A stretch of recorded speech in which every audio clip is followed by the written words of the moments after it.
Cana, Jóia. Vamos só aguardar mais um pouquinho para entrar um pouco mais de gente, senão a gente começa, beleza? Senão 7h15 a gente começa. Tá legal? Não, fechou. Fechou, é nóis. Bacana, meu cara. Obrigado aí.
Ô, Tiago, só estou tentando vincular aqui, tá demorando um pouquinho, mas já vou vincular o material, tá?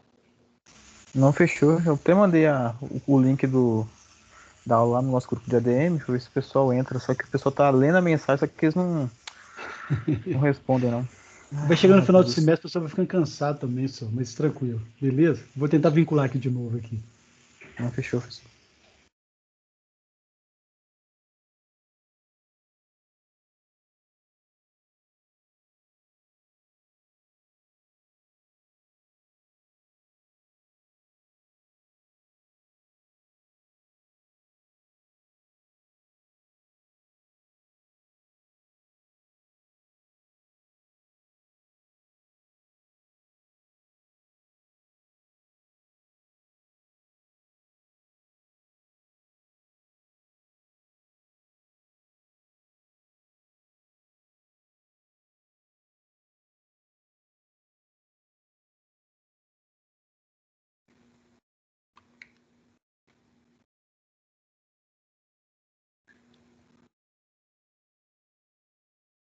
Pessoal, então, boa noite.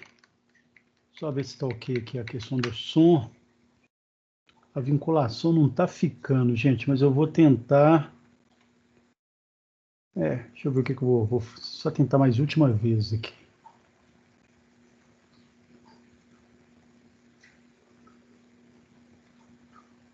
Meio lento, né? Mas.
Pessoal, deu uma caída aqui, uma travou, mas acho que agora está tudo ok.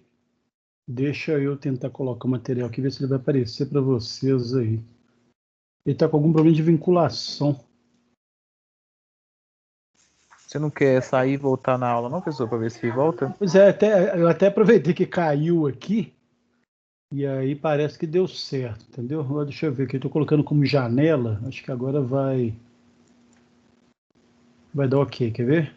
Tá aparecendo para vocês, pessoal? Agora tá aparecendo para mim. Legal, joia. Então vamos lá, gente. Antes de mais nada, boa noite. A gente teve um feriado em semana passada que acaba que dá esse ato grande nessa distância toda, mas vamos que vamos. Estamos aqui na nossa aulinha 11, e aí, e em especial essa aula 11, gente, ela é interessante. Deixa eu só colocar nela aqui.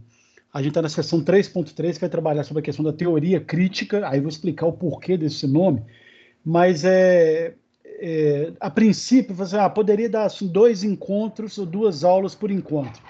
Até essa unidade 3 não convém, gente, porque todo o processo de fechamento, de entender o porquê que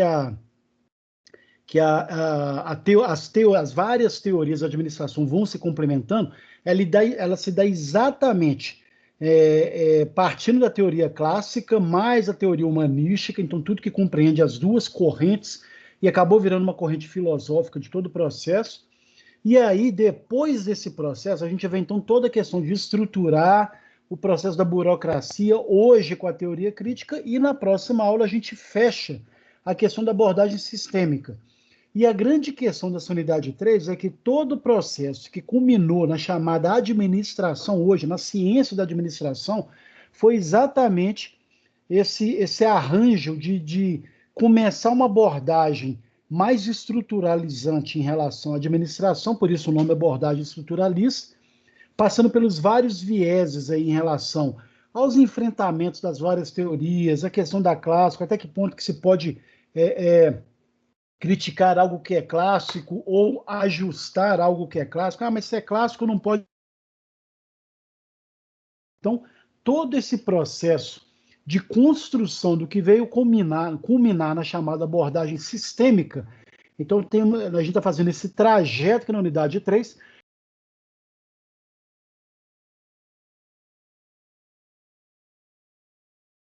Por isso que na Professor? próxima aula, gente, aí já é uma Já travado abordagem pra mais mim aqui. contemporânea. Oi, alguém? Já travado aqui. Vocês estão ouvindo? Tá beleza Agora ou tá, não? não, agora tá tranquilo. Tipo, dá um pico assim que tipo, você fica ficando mudo, aí depois você volta. Só volta um Ah, pouquinho que eu. entendi. Tá. Tá. Então eu estava falando exatamente desse processo, dessa construção. Então, a unidade 3 é um construto teórico do que veio todo o processo de estruturar de vez a ciência da administração até culminar na chamada abordagem sistêmica, que a gente vai ver na próxima aula. Por isso, gente, que na unidade 4, quando é um processo mais tranquilo, aí a gente já vai ter a administração mais consolidada, não que ela não venha a mudar, tá, gente? Mas todo o processo de se entender a ciência da administração já vai estar mais consolidado. E aí a gente trabalha as abordagens contemporâneas, 2 encontros por aula. Então, na próxima aula, a gente vê a abordagem sistêmica, fecha a unidade 3. Dia 23, a gente vê teoria contingencial e o toyotismo, né, bem mais atual e contemporâneo. No dia 30, a gente fecha com reengenharia e a inovação em tecnologias da gestão e competitividade. Bem tranquilo. E eu estou falando isso, gente, porque a teoria crítica, né, em especial a aula de hoje, aí eu voltei aqui o slide, ela vai trabalhar exatamente a crítica que foi necessária fazer a essas 2 unidades que está aí, esses 2 pilares que está aí, tá? Tanto a administração científica, que culminou na teoria clássica, então fecha a teoria clássica com toda essa abordagem racional inicial. Então, o grande mote da palavra da teoria clássica é a racionalidade, né? Com o processo do humanismo, da visão humanística, a partir da unidade 2. Então, a teoria crítica vai entender um pouco isso e a gente vai ver exatamente por quê. Pessoal, qualquer dúvida, comentário, fiquem à vontade, tá? Me interrompam ou peçam para falar, por favor. Essa aula está sendo gravada e no final depois a gente coloca isso lá disponibilizado para todo mundo, por favor, tá? Vamos lá. A teoria crítica, gente, então vou fazer só uma contextualização, né? Quando começou-se a discutir essa chamada, né, crítica aos pilares da administração, no caso a teoria clássica e a teoria humanística, né, o mundo passava por um momento atribulado. A gente já estava no pós-Primeira Guerra Mundial, então olha como que é um processo antigo, né? E era um momento atribulado porque quando você está no mundo em guerra, você está tentando, de alguma forma, buscar respostas ou caminhos ou diretrizes ou entender tudo o que se passa. E a grande questão da Primeira Guerra Mundial, e o que ficou a característica principal dela, é que ela vai ser uma ruptura do passado, e até então um passado não vou nem dizer atrasado não, tá, gente? Porque não existe essa coisa de atraso. Existe o que é o momento. Mas você tem um processo de início da modernização, onde vai se ver o processo, as influências da industrialização, das tecnologias, da uso racional, de se começar a pensar várias práticas técnicas e procedimentos como forma de alavancar negócios e tudo mais. E aí entra em plena guerra, é uma eterna disputa de poder, né, que algumas pessoas e alguns países ainda têm necessidade, e aí você tem um momento atribulado em que todas as teorias administrativas até aquele momento estavam certas. E eu pus esses certas entre aspas, não no sentido irônico, mas principalmente no...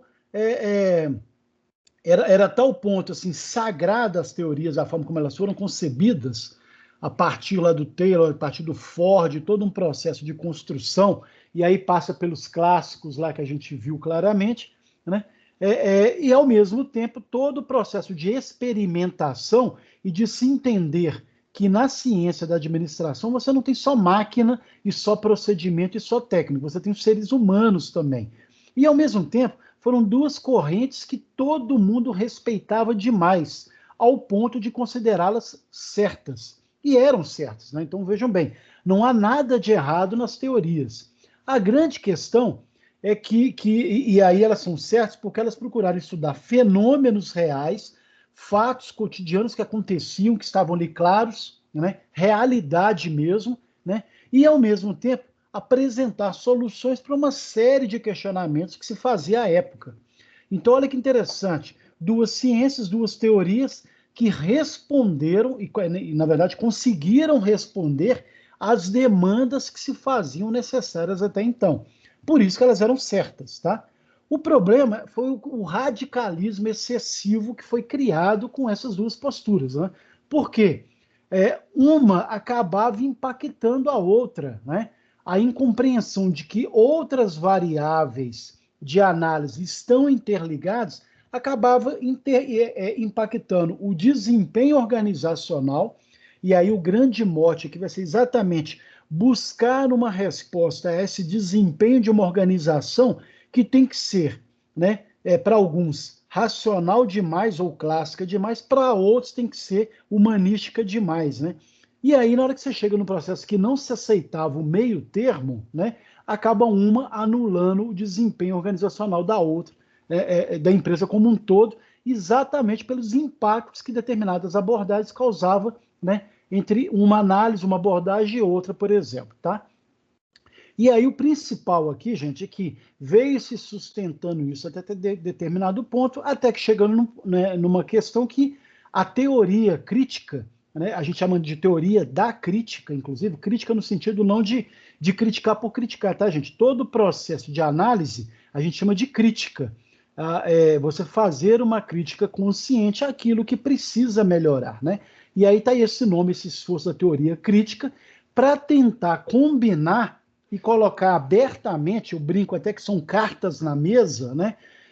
De como que a gente vai, quanto que nós teremos que ser racionais, quanto teremos que ser humanísticos, intercalando as duas análises, os dois ambientes, os dois processos, de forma a consolidar, né, algo que vá se transformar depois numa análise mais sistemática, por exemplo, tá?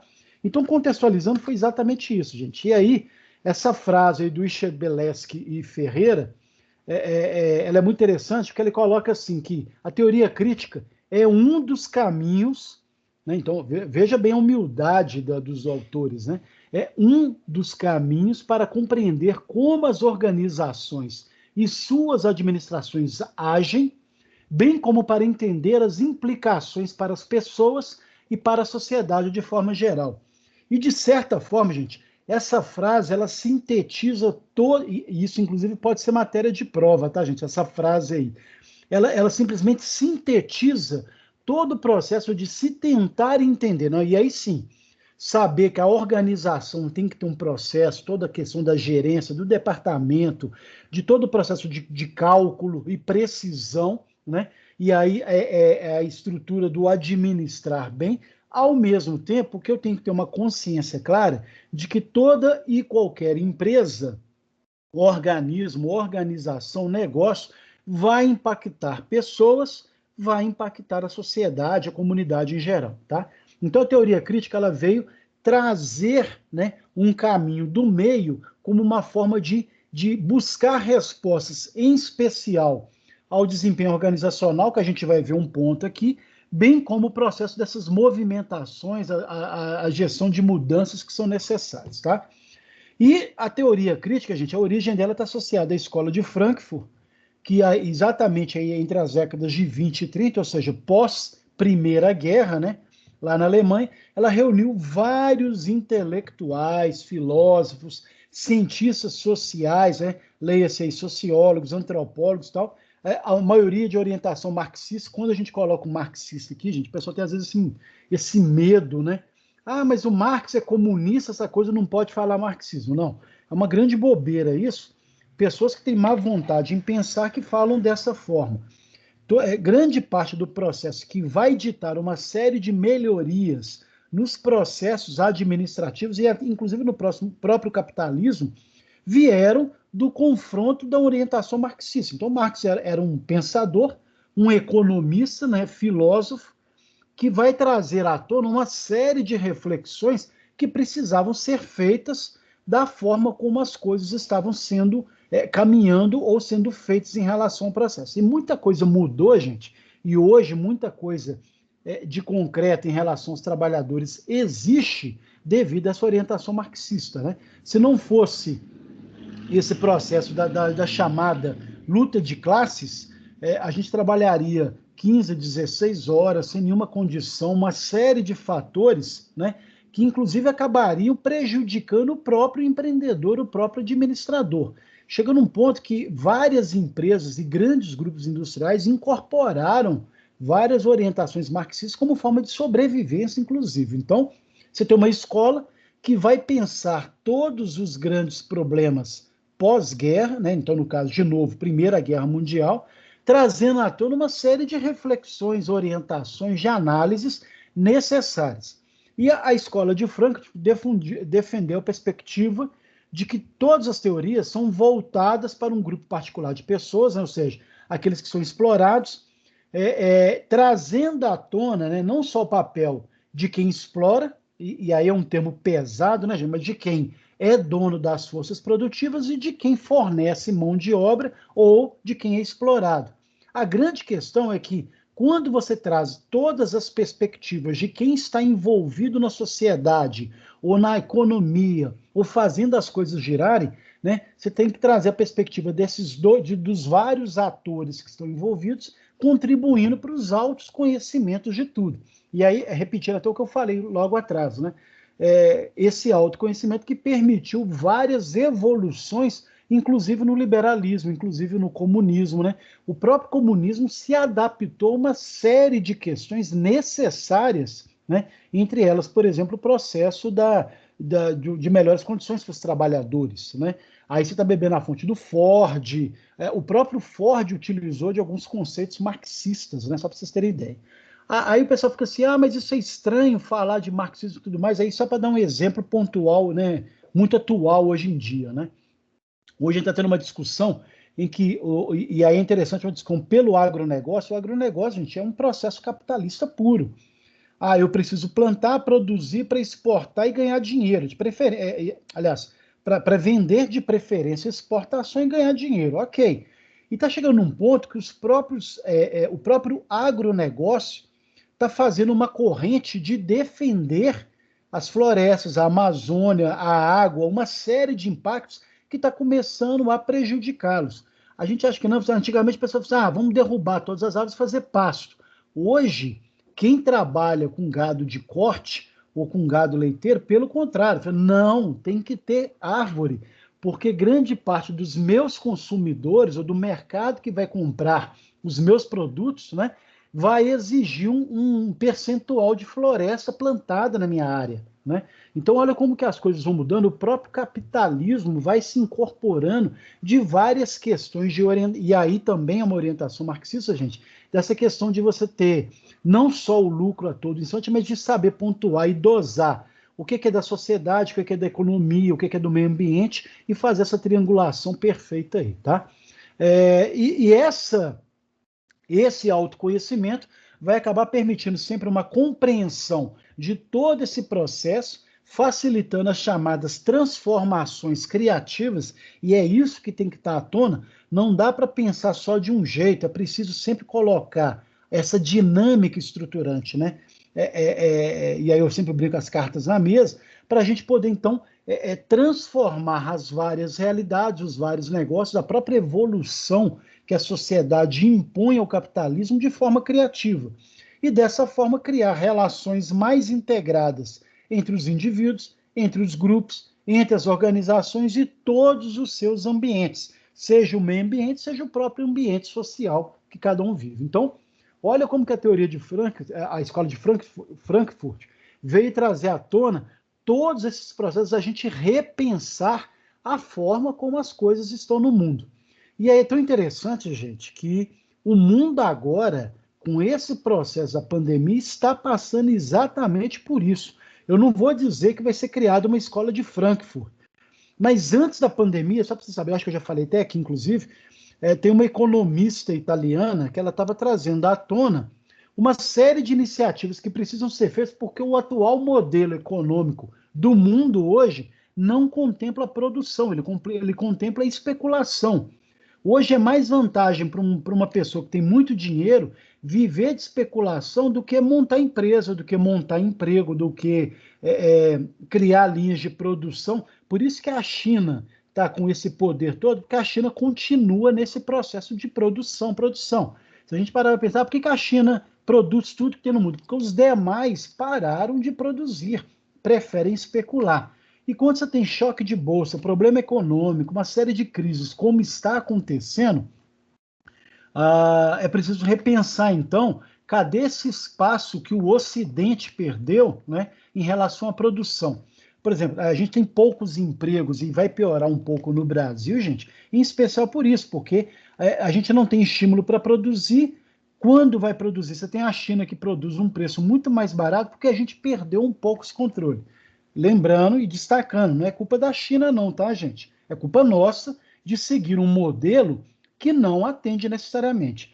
E essa economista italiana, ela apresentou um texto que chamou muito a atenção, inclusive do Papa, o Papa Francisco, que antes da pandemia estava marcado para abril, se eu não me engano, ele ia fazer um workshop lá na cidade do Vaticano, envolvendo e chamando, e já tinha convidado todos os economistas, os pensadores economistas de todos os países, as grandes personalidades do pensamento econômico, para se reunirem e fazer tipo um pouco essa proposta da Escola de Frankfurt. Você, olha, precisamos repensar a forma como o mundo produz.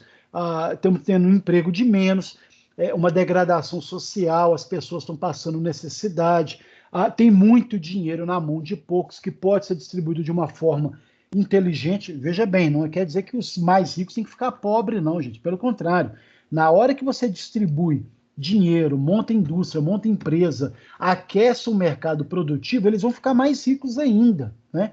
A questão é atentar para isso, acordar para isso antes que seja tarde.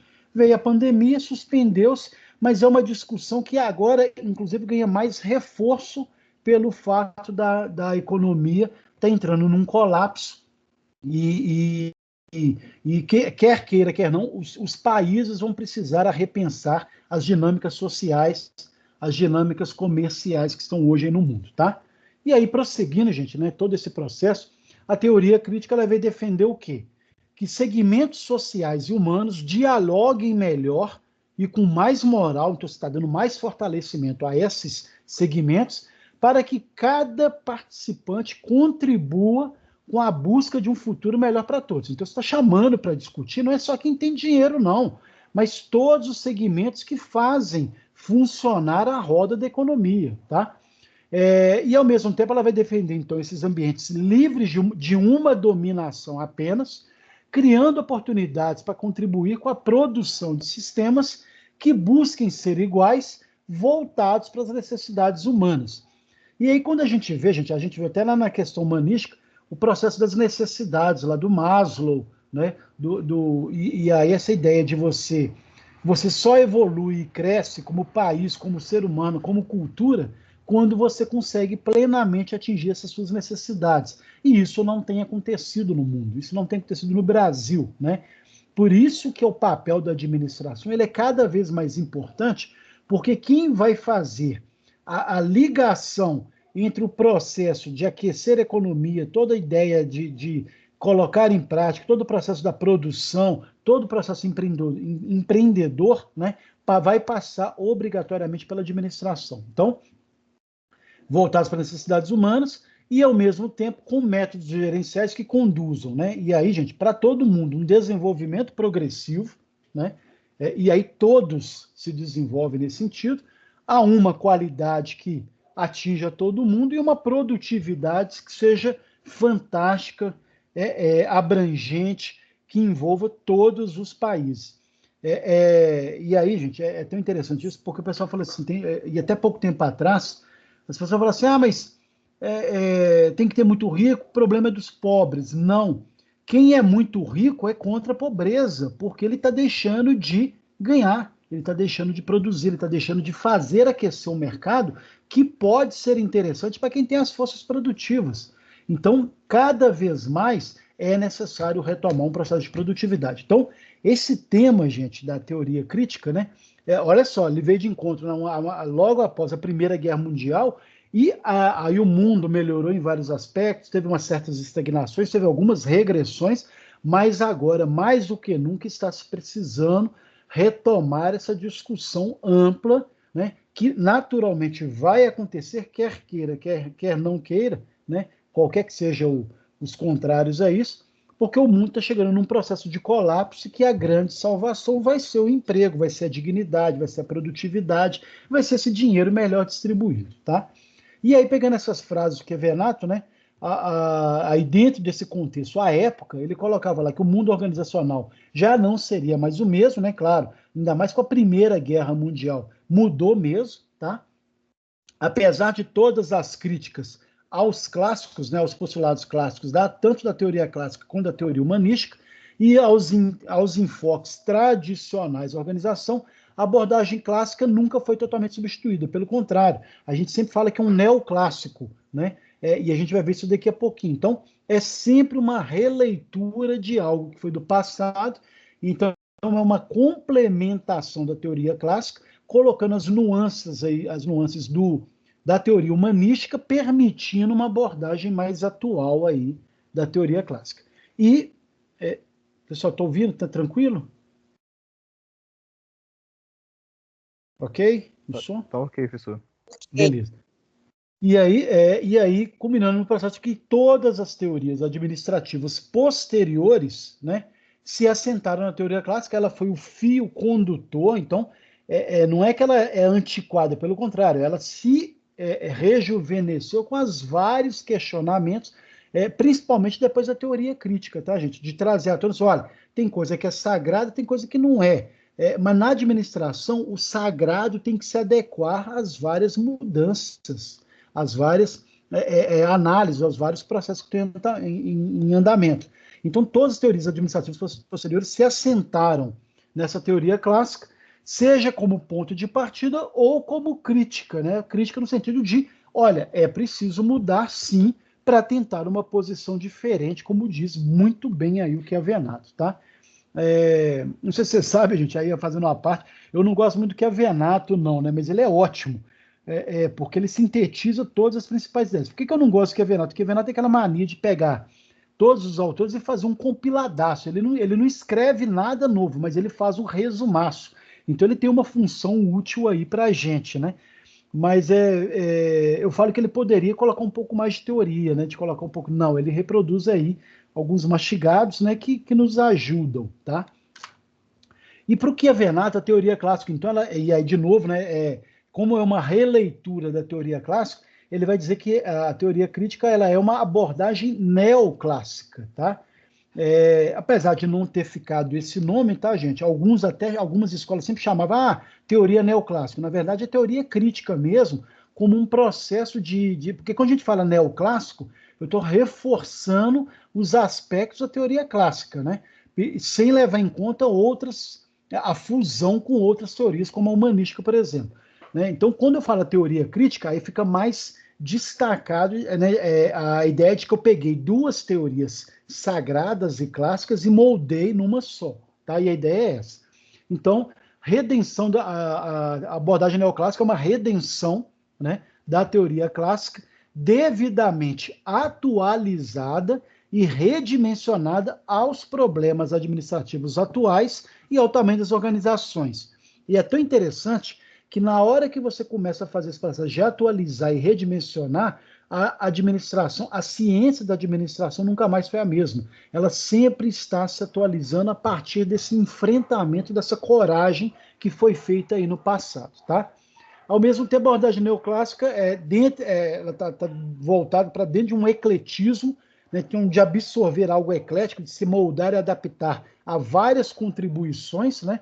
Então, é um ecletismo que aproveita a contribuição de todas as demais teorias administrativas, fundindo um modelo único, né?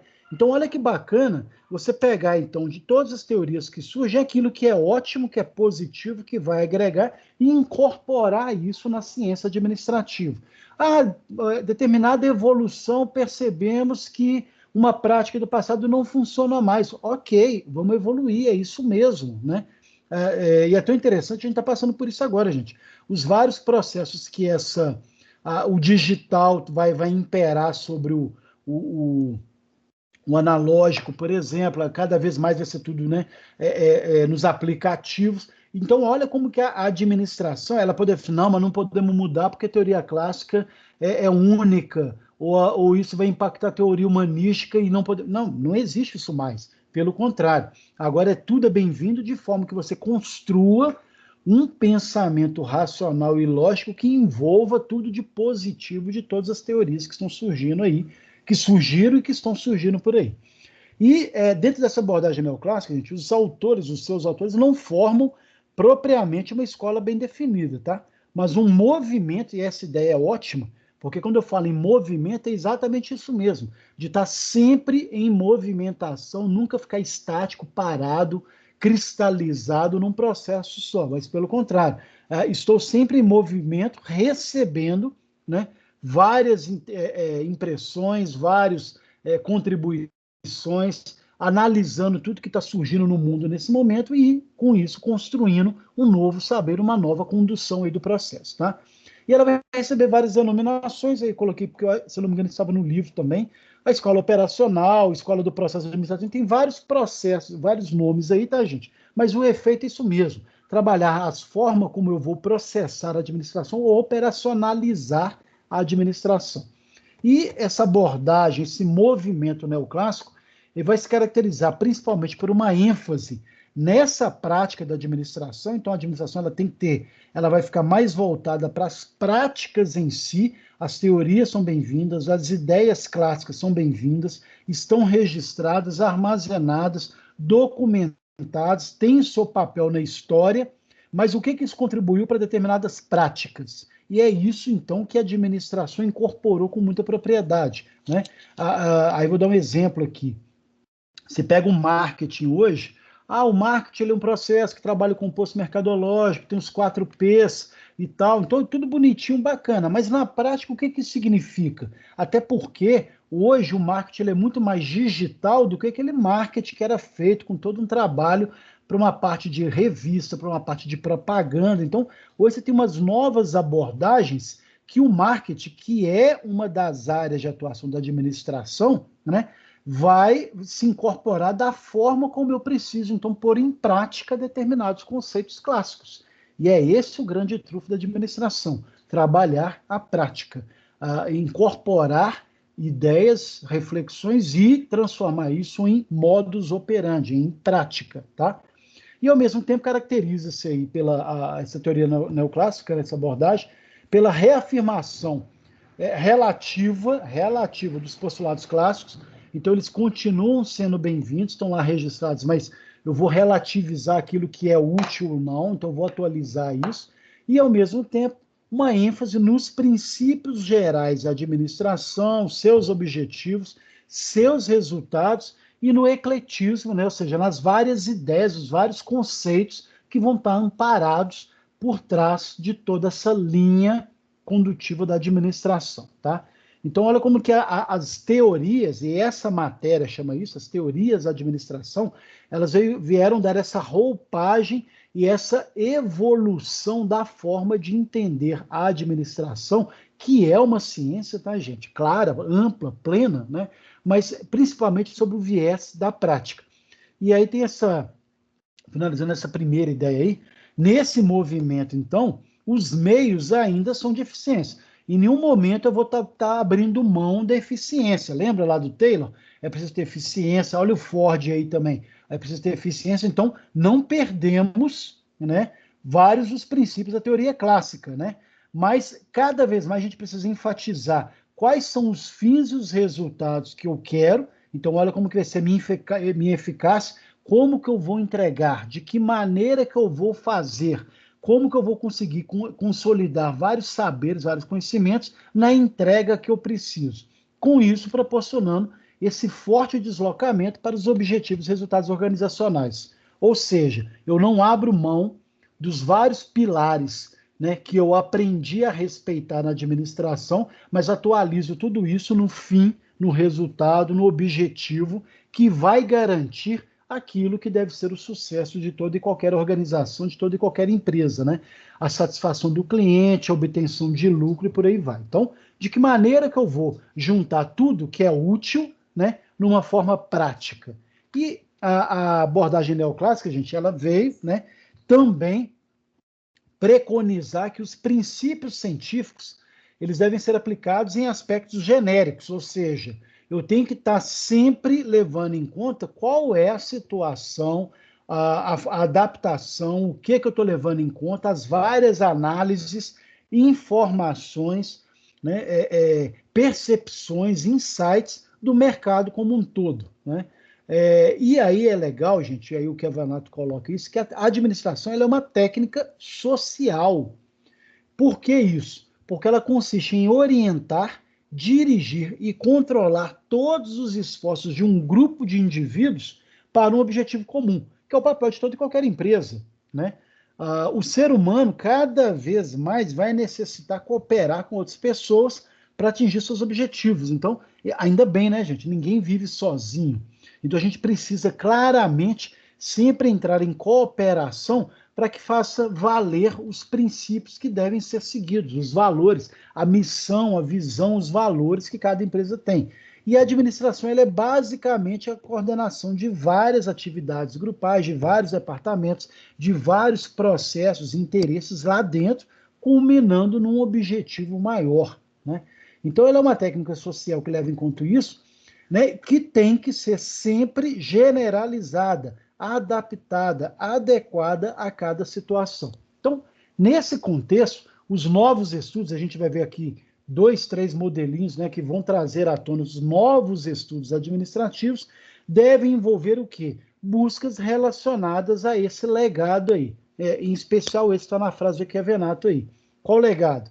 A tentativa de conciliação e integração dos conceitos clássicos e humanísticos, então esse é o processo, a visão crítica do modelo burocrático que a gente viu na aula passada, a ampliação da abordagem das organizações, que a gente viu na primeira aula, inclusive, envolvendo o contexto ambiental e as relações interorganizacionais, então tudo aquilo que está externo, uma empresa não está isolada no ambiente, ela está trocando ideia, está sofrendo concorrência, está vendo novidades, está vendo evoluções tecnológicas, então tem um ambiente externo impactando, bem como as próprias relações dela entre várias organizações, os próprios concorrentes, os próprios fornecedores, o governo, né? Então, como que vai se dar isso nessas variáveis externas, além de um redimensionamento das variáveis organizacionais internas, né? O que eu quero como empresa? Qual que é o meu objetivo? Quais são as pessoas que estão comigo? Eu tenho todo mundo envolvido e motivado no meu time ou não? Então, olha como que vai ser sempre esse processo de fazer essa releitura e o avanço rumo à abordagem sistêmica, que a gente inclusive vai ver na próxima aula, né?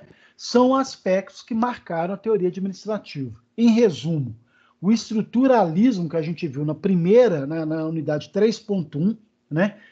Representa uma trajetória, né, um caminho até essa abordagem sistêmica que a gente vai fechar na próxima aula aí da unidade 3, tá? Até aqui tudo bem, pessoal? Tranquilo, professor. Porque, gente, se deixar eu falo demais, tá? Mas a ideia é exatamente, estou tentando mastigar um tema aqui. Eu particularmente, no livro, gente, eu lembro quando eu montei esse material, já tem mais tempo, tá, gente? Eu não lembro adequadamente, não. Eu vou depois olhar, mas eu lembro que esse capítulo no livro ele não ficou muito fácil de explicar, não. Então eu lembro que eu tentei montar esse slide de uma forma muito mais mastigada para vocês entenderem como é que é o processo, como que era antes, vários embates entre eu vou ser clássico ou eu vou ser humanístico, né? Como se não pudesse permear as duas análises, e com isso, uma vez que você quebra essa resistência e começa a colocar vários elementos para serem apresentados, e aí você tem lá todo o processo a estrutura das organizações como um todo, o modelo burocrático, a teoria clássica humanística, né, resultando nessa abordagem sistêmica, Então, olha como que foi um caminhar interessante, graças, em parte, à teoria crítica, tá? A teoria da crítica. E aí, continuando, então, quais são esses novos estudos que vieram, então, além de tudo que já foi tratado aqui, mas que vieram ainda complementar essas várias reflexões aí necessárias às mudanças e adequações da administração a uma realidade cada vez mais atual, mais necessária, cada vez mais dinâmica, como é a própria evolução da sociedade, tá? Uma das primeiras foi a teoria da cooperação do Barnard, né, o Chester Barnard, em que, interessante, ele colocava que as pessoas não atuam isoladamente, né? Então, olha que tem todo um processo da visão, né, humanística aí também, então as pessoas não estão sós, não atuam isoladamente, e por meio de interações com outras pessoas, alcançam ou precisam das outras pessoas para alcançar os seus objetivos. Ninguém cresce sozinho, ninguém consegue algo sozinho. Então, olha um pouco dessa necessidade. Até porque, gente, interessante, nós estamos num processo, as pessoas falam assim que as pessoas estão se isolando e cada vez mais vai ficar sem a dinâmica social. Não vai. O que vai acontecer é que a dinâmica social vai mudar de alguma forma. Então, se antes eu sair com a turma para poder ir para uma pizzaria comemorar e festejar alguma coisa, isso vai continuar acontecendo, né? Mas pode ser de outra forma. Então, de repente, eu posso fazer um bate-papo, por exemplo, fazer todo um processo, mas alguns processos que são sociais, a própria necessidade do ser humano de estar com alguém, isso não muda, né? Então, a teoria da cooperação é um pouco nesse sentido, né? É preciso cooperação. E nas interações humanas, as pessoas se influenciam mutuamente, né? É o que a gente entende com as relações sociais. Muitos de vocês, eu, vários professores, a gente evolui, a gente interage, a gente pega um pouco das várias características que a gente permeia, né, nas inúmeras relações sociais e a gente se molda, evolui um pouco mais a cada dia, né? Agora, gente, um detalhe, tá? E aí chamando a atenção, que a gente só aprende os bons exemplos, né? Por pior que sejam os maus exemplos, e muita gente assimila as más influências, os maus exemplos, eles não se sustentam, tá? Então eu falo que a sociedade ela tem salvação, o futuro é lindo e maravilhoso, mas desde que a gente procure se influenciar naquilo que preza pelo próprio processo de sociedade como um todo. Olha, a questão do respeito, de não puxar o tapete, de não ser inimigo, uma série de questões aí, tá? As organizações são sistemas cooperativos, então o Barnard vai pegar essa releitura de toda a sociedade e julgar isso para uma análise corporativa. São sistemas cooperativos que têm por base a racionalidade.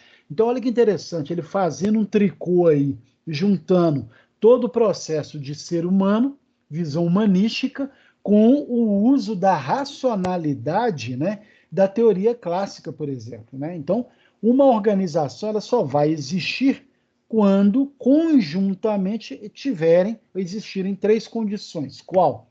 A interação entre duas ou mais pessoas. Então, eu preciso ter essa interação.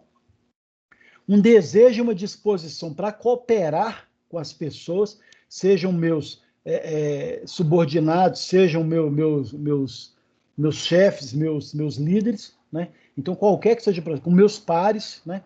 E, ao mesmo tempo, a finalidade de alcançar um objetivo comum.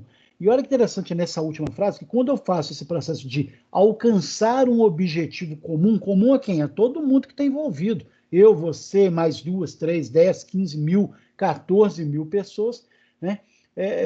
Mas olha o processo nessa frase aí. Finalidade, quando eu falo que eu vou alcançar um objetivo comum, eu estou racionalizando as várias relações sociais dentro da empresa. Olha, todo mundo que está aqui, todo mundo bacana, lindo, cada um na sua cor, no seu gênero, na sua religiosidade, no seu modo de ser, mas todo mundo aqui, cada um com sua diferença, com sua diversidade, trabalhando em um objetivo comum. Então, olha o processo da racionalização junto com a visão humanística, ou seja, a teoria clássica junto com a teoria humanística aqui, tá? E a organização, gente, ela deve e tem que oferecer incentivos para cada vez mais obter a cooperação das pessoas em todos os níveis hierárquicos. Então, por mais que o Fayol e o Maio já tenha trabalhado isso lá atrás, né, todo o processo da divisão, os vários planejamentos, o nível estratégico, o nível operacional, o nível tático, por exemplo, né, você tem que ter todo um processo de cooperação respeitando esses níveis, mas garantindo uma linguagem única e coesa aí. É o processo da cooperação. Então, dentro desse esquema aí, cada pessoa precisa alcançar os objetivos organizacionais, né, seja para se manter ou para crescer na organização, ao mesmo tempo que ele leva em conta os seus objetivos pessoais, né? Eu estou buscando satisfações determinadas, eu quero crescer, eu quero ter família, eu quero ter dinheiro, eu quero ter uma série de questões. Então, é possível vincular o meu lado humano, a minha visão humanística com os objetivos organizacionais? É possível entrelaçar esses vários objetivos? E, claramente, a gente vai ver até dois resultados dessas discussões todas na prática aqui, tá, gente? Mas olha como que é interessante você passar por essas críticas, essas teorias que criticaram determinados comportamentos e diretrizes que estavam caminhando e que foi preciso, então, a crítica, e a crítica no sentido de contribuição, para sacudir e quebrar um pouco essa rigidez, esses embates desnecessários. E aí, segundo o Barnard, as pessoas precisam ser eficientes e eficazes para sobreviver a esse sistema, né? Então, olha que bacana nessa frase dele, que pessoas, gente, ser humano, emoções, sendo, né? E aí olha o processo de racionalização. Porque quando você procura ser eficiente e eficaz, você pegou a dimensão do que você tem que fazer, como fazer, em prol de quê, né? Para sobreviver nesse sistema. Que não é nada difícil do que a gente vê hoje nos treinamentos, né, nos treinamentos empresariais, organizacionais, na cultura organizacional, na gestão de mudança. Tudo isso, gente, é o processo feito e criado para poder alavancar o quê? Coadunar e ligar e envolver os objetivos pessoais de cada um com os objetivos organizacionais. Ao ponto, pessoal, que hoje e aí eu falo que é um processo, claro, né, de cada um de acordo com a sua possibilidade ou não, mas se você está trabalhando num lugar que você não se vê naquele lugar, ou não entende, ou não está alinhado com o objetivo daquela organização, porque seus planos são outros, seus objetivos pessoais são outros, você tem que sair, né? Que é grande parte dos problemas hoje. Muita gente infeliz trabalhando em algo que não gosta, porque não consegue minimamente, primeiro, saber, né, gente, o que busca, fazer um planejamento consciente, claro, de onde quer chegar, né, e com isso começar a investir, né, ou seja, começar a racionalizar, né, o que você está buscando e como que você vai conseguir isso com os objetivos organizacionais, né? Então, eu quero trabalhar isso em determinada empresa, é o meu caminho, ou, né, quero trabalhar com gente que tem essa mesma visão. É um pouco desse processo, tá? Não estou dizendo que às vezes o pessoal fala assim, então quer dizer que eu tenho que pedir conta de onde eu estou, porque eu estou infeliz lá? Não. Aí que vai um pouco dessa teoria da utilidade, né? De repente, estou lá porque eu já decidi o que eu quero, eu preciso de um curso superior. Então, momentaneamente, eu estou no emprego ruim, ou que me deixa infeliz, para poder pagar o meu curso. Então, você tem uma visão utilitarista da coisa, né? O meio para se chegar no fim, que é onde você quer estar, passa pelo canudo, por exemplo. Então, o que eu preciso para conseguir esse canudo? Pagar a faculdade, me alimentar, ter os livros, estudar, fazer um curso de inglês, qualquer que seja o processo, tá? Então, você tem que ter todo esse planejamento e aí você abre aqui de mão de um determinado tempo, vai investindo em outro, vai construindo o seu caminho dessa forma, tá? Lembrando, sempre em cooperação e alinhado ao que se espera em cada empresa. Então, essa é a teoria da cooperação do Barnard. E aí, a gente vem para a teoria das decisões do Simon, né, do Herbert Simon, que ele vai trabalhar um pouco assim, baseado na teoria comportamental que estava em voga na época, né, em que você concebe a organização como um sistema de decisões complexo e contínuo. E é mesmo. E eu já falei isso algumas vezes e vou repetir uma vez mais.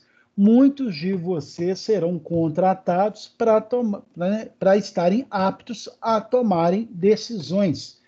E falar em tomar decisões é falar em organização, é falar em empresa, é falar em cargo, é falar em ocupar um determinado posto de trabalho, qualquer que seja a hierarquia, qualquer que seja o nível hierárquico, né? Ah, o chão de fábrica não toma decisão. Toma sim, né? Seja no tipo de peça que ele vai usar, na forma como ele vai trabalhar, numa série de questões que estão envolvidas ali, tá? Então, dentro desse processo do comportamento, é preciso, então, entender, né?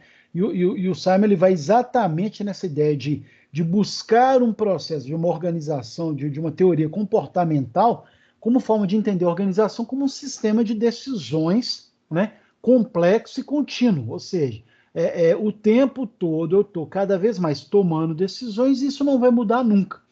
E as pessoas participam desse processo de forma racional. Então, olha a teoria clássica de novo, mas ao mesmo tempo com uma consciência. Então, olha o apelo à visão humanística, né?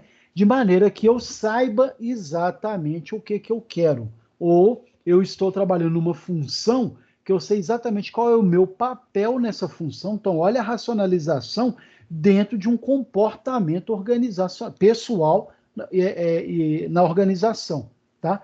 Então, quando eu falo lá que eu tenho o processo de racionalizar a consciência, é exatamente. E aí, gente, uma parte interessante: até pouco tempo atrás, os RHs eles tinham uma dificuldade em colocar qual era o perfil de cada cargo, ou qual era. Eu mesmo já trabalhei em algumas empresas, eu tinha que ficar perguntando para a pessoa assim: olha, o que é para eu fazer, né?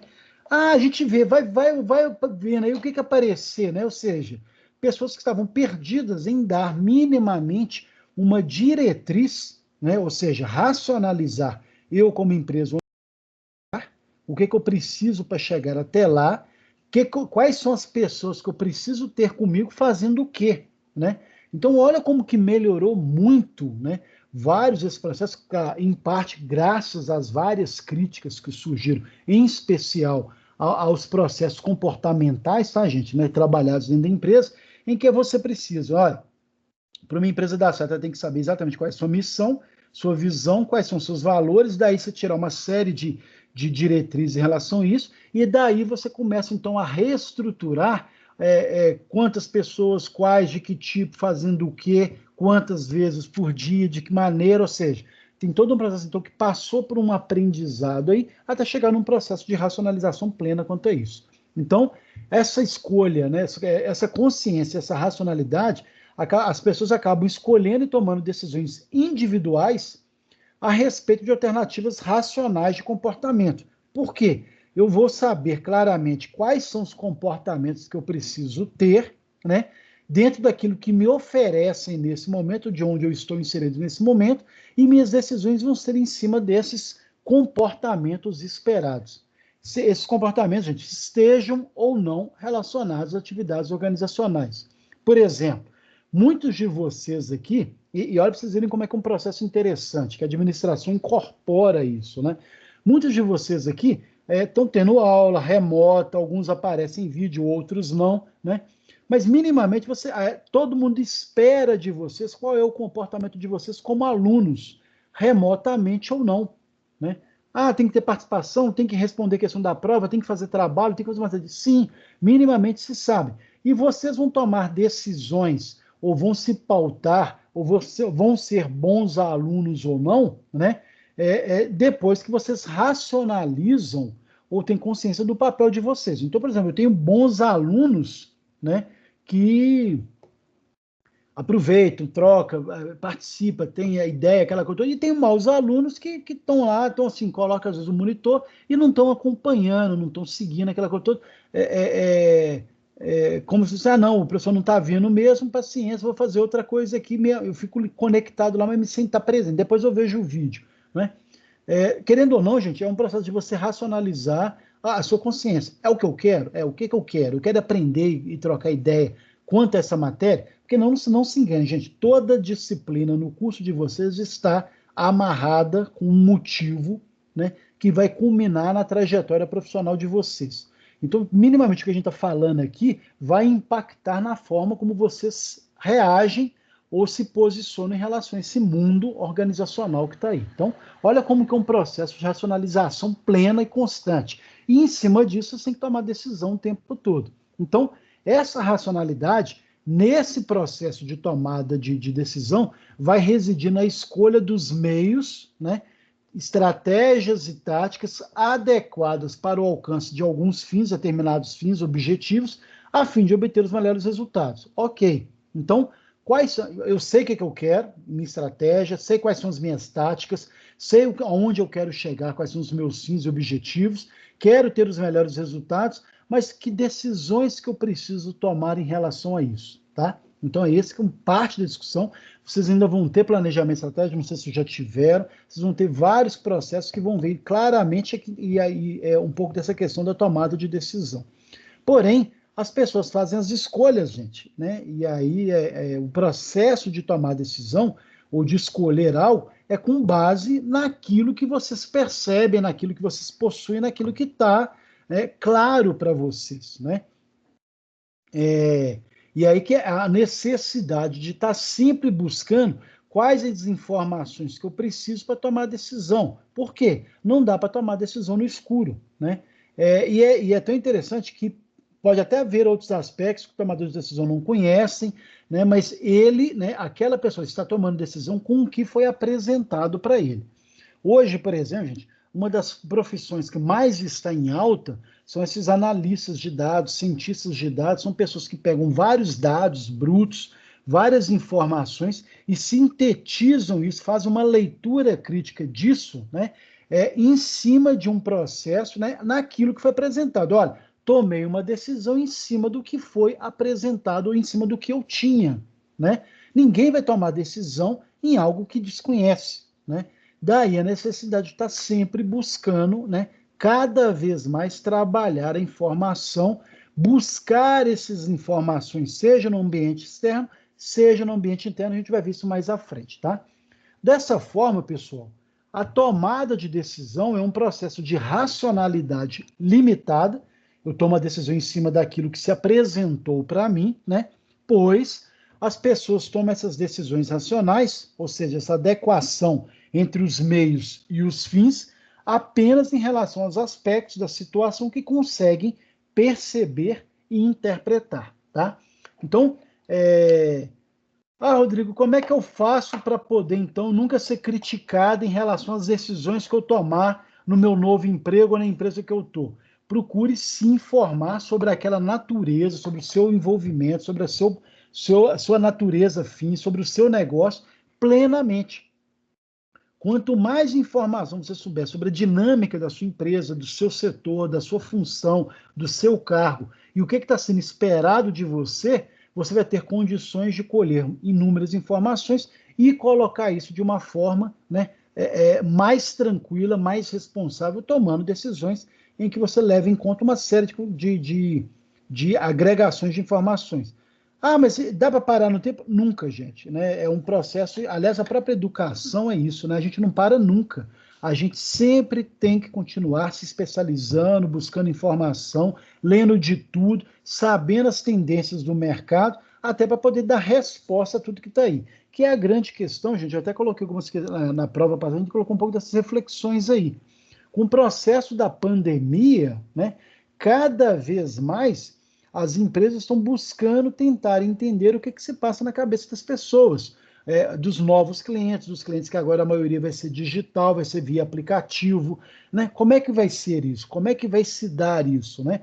Minimamente, você já tem que estar buscando, né, informações. Olha, o que essa pandemia vai afetar o meu trabalho hoje, o meu negócio hoje? Estou preparado? Não estou? Como é que E aí pautem por vocês, eu como cliente. Como é que vai ser daqui para frente? Eu vou continuar mantendo o contato físico, a maioria das coisas vai ser digital, né? Os meus empregos vai ser home office ou vou ter que, né? Então, olha uma série de reflexões que ainda não temos respostas, mas já se começa a pincelar algumas diretrizes, algumas tendências, alguns processos que já estão acontecendo, tá, gente?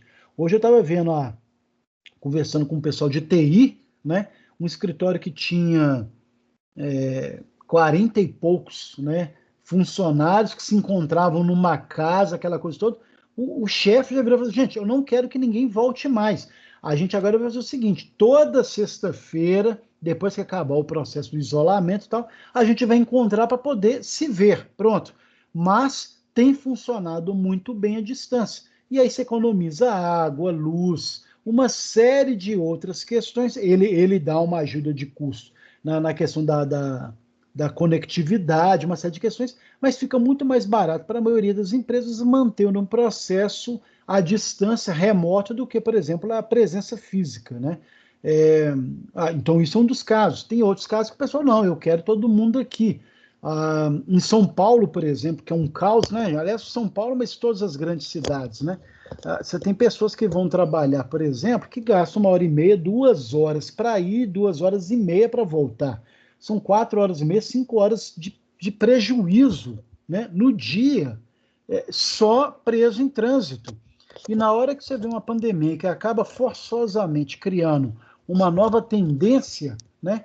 É questão de tempo agora essas empresas incorporarem essas melhorias, essas evoluções, não deixa de ser uma evolução, né, gente? Ou seja, eu agora, então, assim, já que eu vou, devido a vários problemas pandêmicos que estão se desenhando ainda no planeta, eu vou ter vários processos à distância. Como é que eu estou preparado para isso? Então, eu vou contratar pessoas que têm uma linguagem, uma facilidade maior para isso, ao mesmo tempo, a pessoa que vai, em vez dela ter que se deslocar, fica com mais qualidade, mais boa vontade, pelo fato dessas pessoas estarem em casa, então você tem todo um ritmo muito mais de qualidade de vida, né? Muita gente tem manifestado isso, e uma vez que isso tem sido positivo, não só para os donos das empresas, mas também para os funcionários, é uma tendência que veio para ficar, tá, gente? Então, vale a reflexão aí.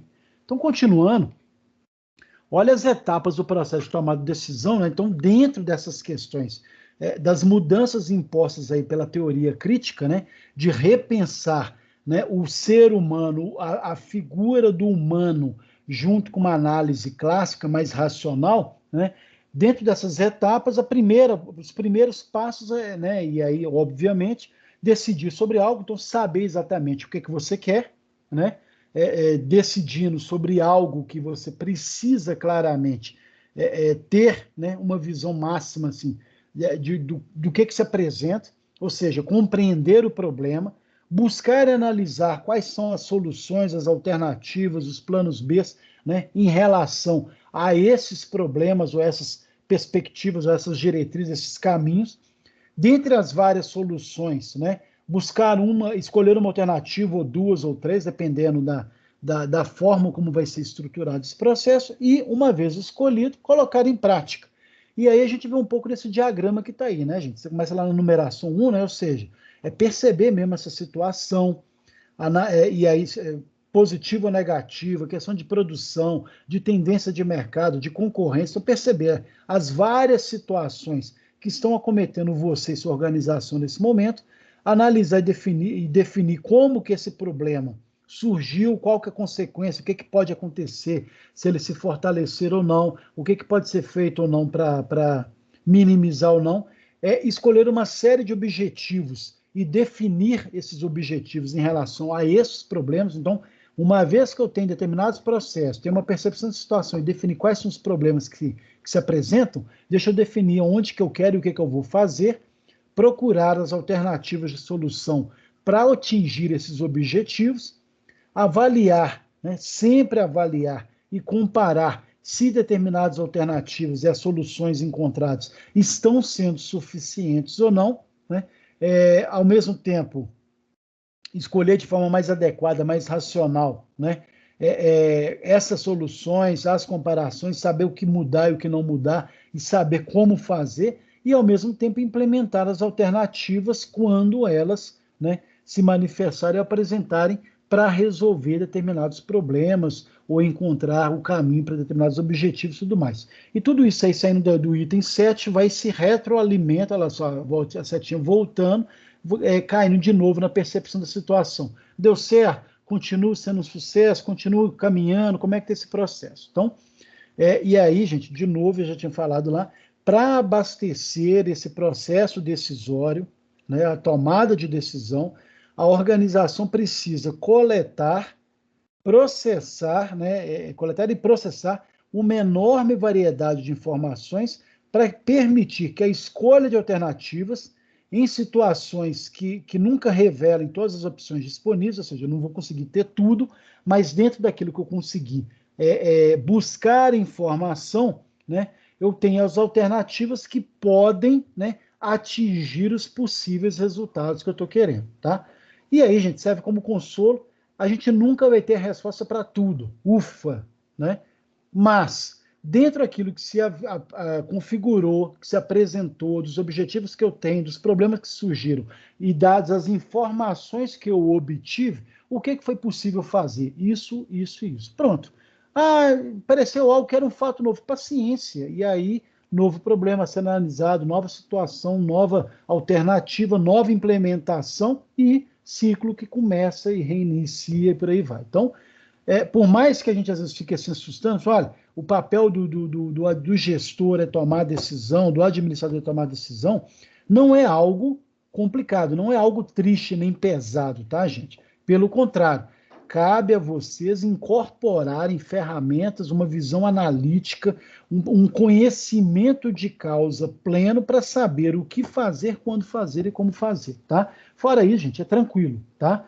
Apesar de que ninguém gosta de ter que tomar decisão, porque tomar decisão é escolher, né? E quando você toma uma decisão de escolher algo, você está sempre pensando no que você perdeu, e não deve ser assim. Você tem que pensar claramente no que você está ganhando. Ok, eu queria tudo, não é possível. Vou escolher o que ficar com o quê? Isso, isso e isso. E o que eu perdi? Perdeu. Vida que segue, né? Evolução que vai para frente, todo um processo de caminhar nesse sentido aí, tá? Dentro desses processos aí, então, além da tomada de decisão, vem também, né, com a contribuição da teoria crítica, a chamada mudança organizacional, em que para que eu possa tomar as decisões e ter essas mudanças, em que eu vou coadunar aí a minha visão clássica, racional, com o meu viés humanista, eu preciso então saber claramente quais são as mudanças de comportamento que o grupo precisa, né, para fazer valer uma série de iniciativas de mudanças como empresa, como organização, né? Uma vez que eu definir, eu vou precisar trabalhar com essas mudanças de comportamento, até atingir o quê? Um grau de maturidade, de eficiência, de eficácia que a gente viu lá, né? Lembra? Eu tenho os meios para atingir os fins, eu tenho eficiência para atingir a minha eficácia, né? Mas eu preciso plenamente racionalizar a forma como eu vou fazer isso, passando inclusive pela mudança de pessoas, de comportamentos. Gente, e aí quando a gente fala mudança de comportamento, não é só de empregado, não. Do presidente aos líderes, aos gerentes, aos supervisores, passando por todo mundo. É muito comum, às vezes, você ver que a linha, o chão, o chão de fábrica, a linha de produção, o pessoal que está mais lá pé no chão, o operacional, incorpora uma mudança de comportamento muito mais rápida, mais fácil e rápida, às vezes, até do que o gerente do setor, tá?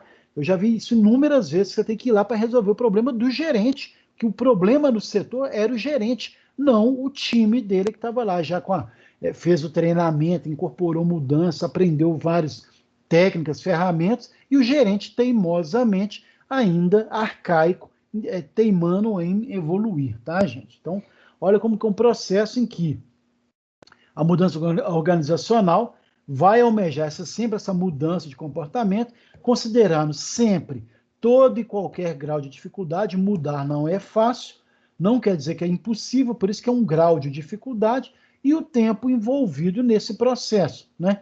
Estou com pressa, não estou com pressa, como é que vai se dar essas mudanças, tá? A mudança, gente, ela tem que ser bem definida, bem delimitada, né? Você pode se basear nessas perguntas aí, né? Qual que é o estado atual do grupo envolvido?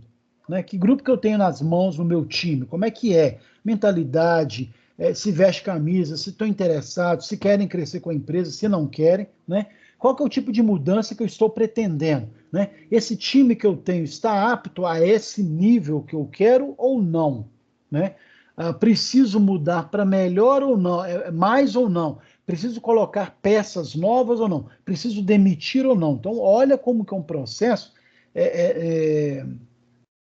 que é lamentável o processo de demissão, gente, mas é exatamente um pouco da reflexão, tipo assim, na hora que você para analisar que determinados processos precisam de pessoas mais antenadas com as mudanças em si, isso não quer dizer que são pessoas novas, tá, gente? A pessoa faz uma leitura equivocada, achando que o novo é só a mudança se dá com o novo, com gente nova, mentalidade nova. Pelo contrário, essa geração Y, Z que está aí, são mais difíceis do que a geração X, por exemplo, tá? Exatamente por isso. São pessoas que são pouco flexíveis à mudança. Está começando a melhorar essa geração milênios que está vindo aí, tá, um pouquinho, mas é preciso estar sempre preparado e aberto às mudanças.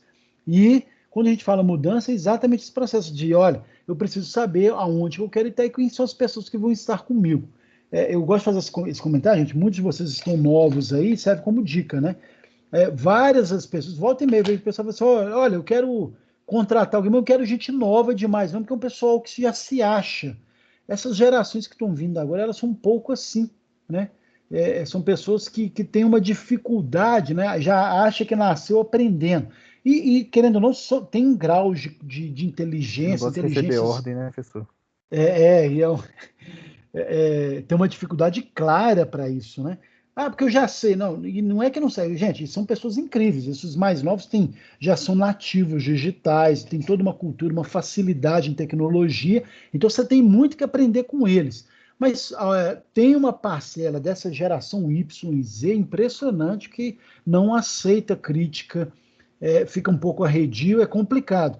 E volta e meia, às vezes a pessoa fala assim: olha, estou precisando de estagiário, estou precisando de contratar alguém, mas pelo amor de Deus, não manda ninguém que se acha, né? Mas felizmente, gente, e aí eu não estou fazendo média com Pitágoras nem nada, não. Mas vocês ainda vão ter gestão de pessoas, desenvolvimento de pessoas.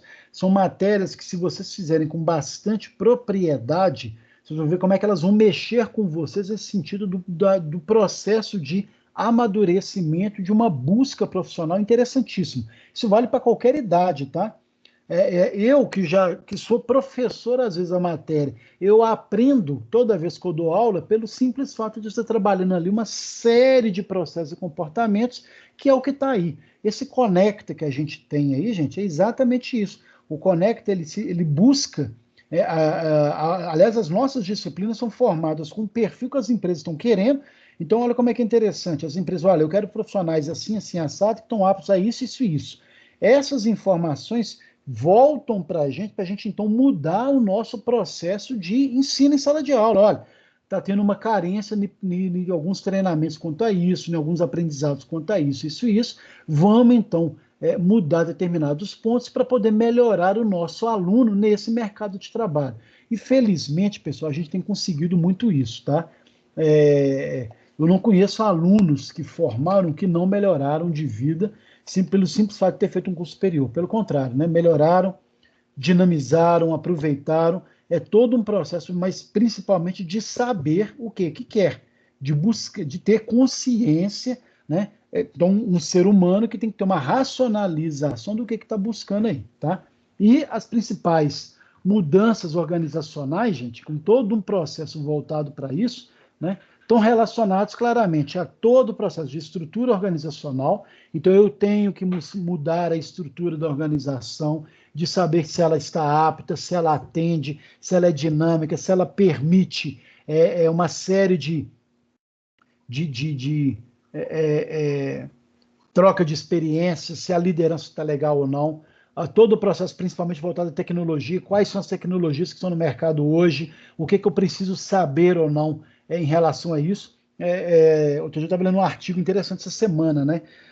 Cada vez mais, sabe como é que vai de encontro a um processo? Pessoal, muita gente fala assim: você tem que aprender o idioma, aprender o idioma, aprender o idioma. Ok, mas a tecnologia, gente, ela está começando a criar, através da inteligência artificial, e dos vários programinhas, olha como é que está um processo cada vez mais rápido. E aí, quando tiver tecnologia 5G, vocês vão ver a diferença que é.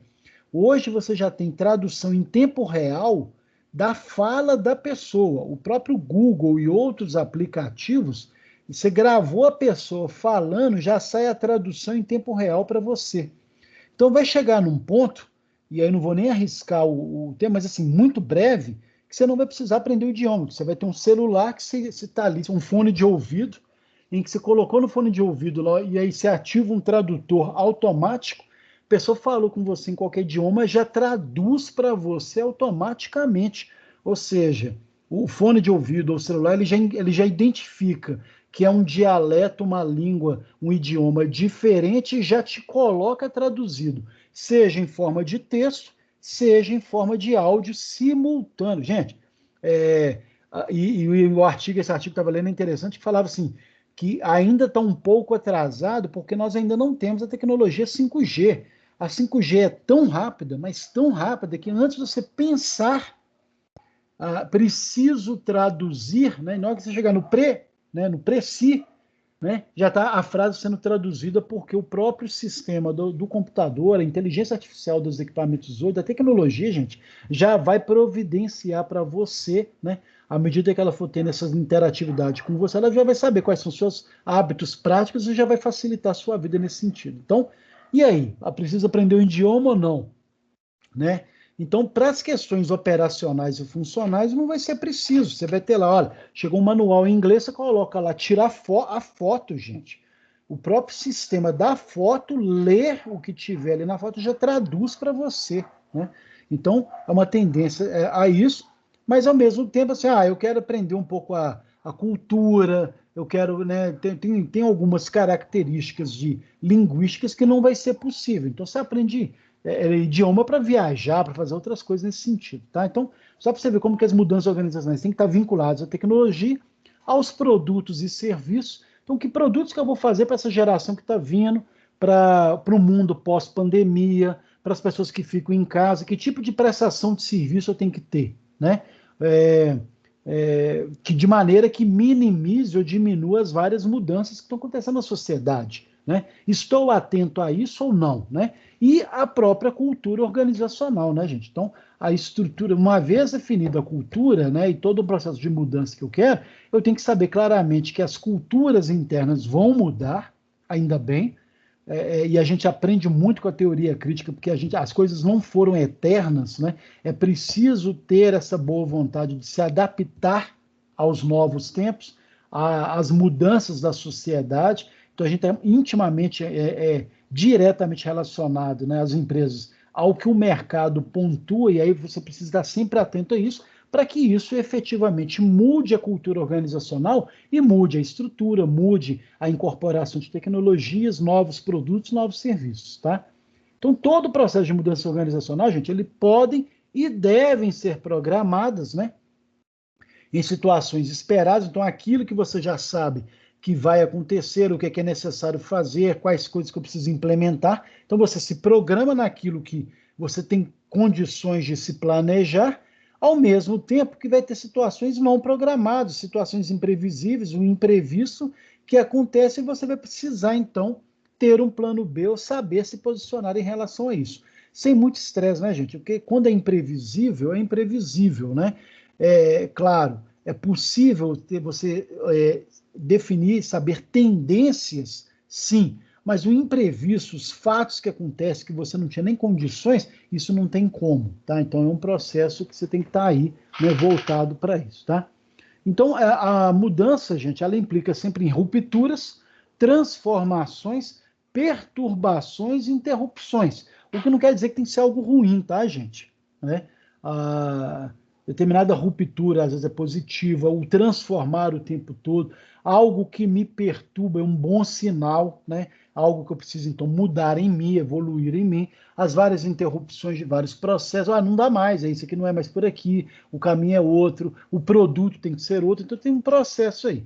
E as pessoas costumam resistir às mudanças porque mudar exige, né, gente, sair da zona de conforto, exige um novo posicionamento, né? O que pode ser percebido como desconfortável e indesejável. Óbvio, né, gente? Ninguém gosta de mudar, né? Mas o mundo tem mostrado que cada vez mais as coisas estão, né, fora de controle, sempre estiveram fora de controle. Um vírus pode provocar paralisação do mundo inteiro, né? E aí, né? Qual que vai ser o meu posicionamento em relação a isso, né? as várias mudanças que acontecem na minha vida, as várias situações que acontecem, as várias perdas e ganhos que acontecem. Como é que está o processo de mudança em relação a isso? Tem mudança positiva e negativa, né? Mas todas tiram a gente da zona de conforto, né? Ah, para eu mudar para melhor, precisa de mudar algumas coisas. Ok, e aí? Né? Como é que é esse processo? E todo e qualquer processo de mudança na organização, ele tem que ser estudado, programado, comunicado e implementado de modo sistemático. Então, gente, é estudar mesmo, avaliar, analisar, buscar informação, saber o que está acontecendo para se programar, se planejar, saber quais são as ações, os planos de ações, comunicar isso para todo mundo ou fazer se entender, falar a mesma linguagem.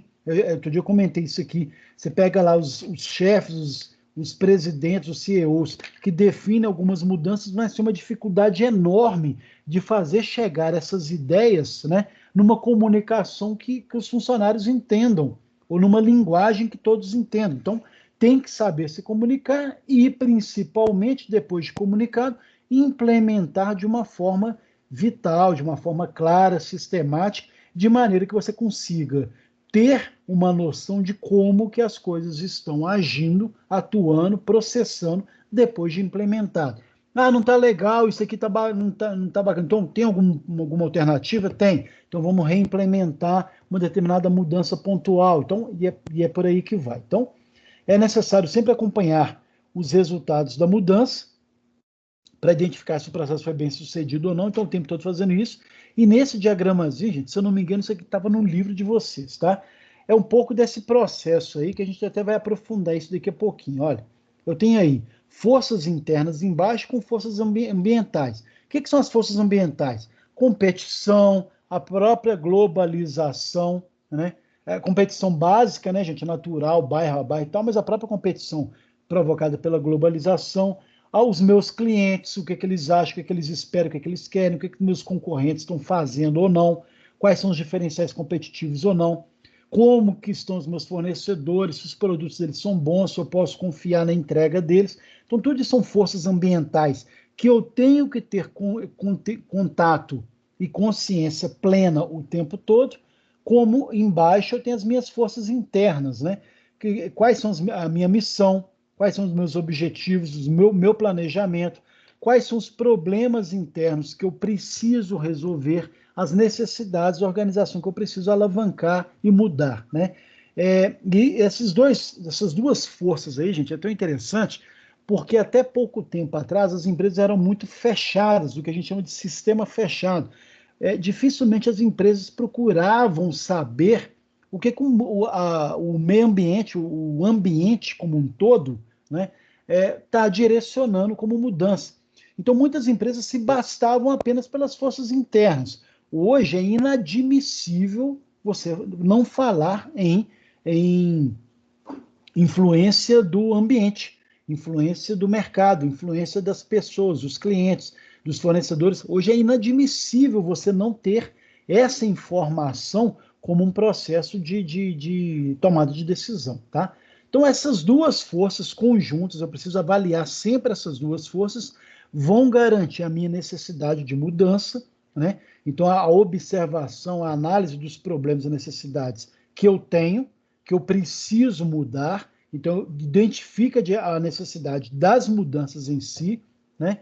Acaba então definindo quais mudanças são necessárias em relação à tecnologia, ou à produção, ou uma estrutura interna, ou a própria cultura interna, né? Então eu faço esse diagnóstico dessas várias mudanças e efetivamente, então por fim, eu acabo implementando, né? Utilizando de análises para saber como que foram feitos, quais são as táticas que eu estou conseguindo implementar, né? E tática, coisa de guerra mesmo, gente. Quais são os planejamentos, assim, as mudanças que eu preciso fazer, se estão dando certo, estão dando certo, se eu estou conseguindo, então, ultrapassar e quebrar as várias limitações e resistências que eu estava tendo à mudança, se eu estou conseguindo respirar e ir de encontro aos meus objetivos que foram traçados lá naquele planejamento em relação às minhas mudanças, né? Então, olha como que mudança não é algo ruim.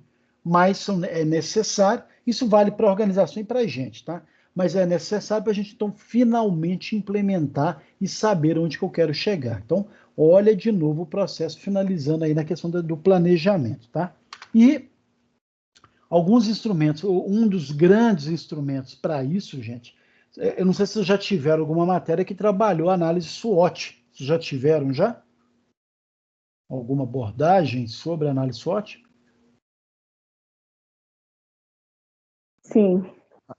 Já, né? O que A gente ainda não, professor. Acho que Não? só Rosinete. Só Rosinete. Só Rosinete, né, Rosinete? Bacana, tá? Vocês ainda vão ter no curso, tá, gente? Mas aí aqui uma pincelada inicial, né? Vocês vão ter ainda planejamento estratégico e vai trabalhar claramente esse processo. Mas para pincelar a tão famosa análise SWOT, vocês vão ouvir isso inúmeras vezes, gente, inúmeras vezes, no curso como um todo, tá?